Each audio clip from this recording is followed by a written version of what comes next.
دكتور محمود، ايوه، حضرتك بتعمل ايه؟ باخد السناك بتاعي. طب والشغل يا دكتور؟ عادي، السناك ده مش هياخد مني اكتر من 3 دقايق، بس هيحافظنا على مستوى سكر الدم ومش هيخلينا نلخبط في الوجبه اللي بعد الشغل. طب ممكن اسال حضرتك سؤال؟ اتفضلي يا ستي. ناس كتير بعتت لنا على الفيديو اللي فات بتسالنا عن تقنيه السيلرجي، ممكن حضرتك تكلمنا عنها؟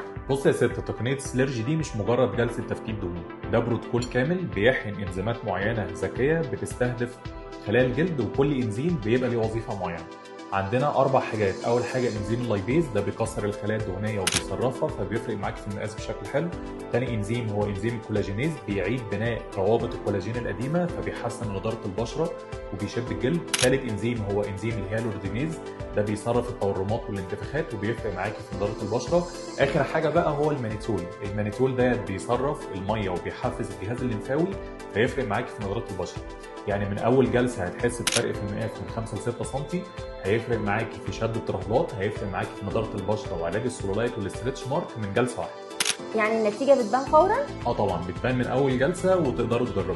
طب ما فيش عروض على تقنيه السيلرجي؟ لا، عاملين عروض في كل فروع مراكزنا بمناسبه مرور 12 سنه على افتتاح فرعنا الاول.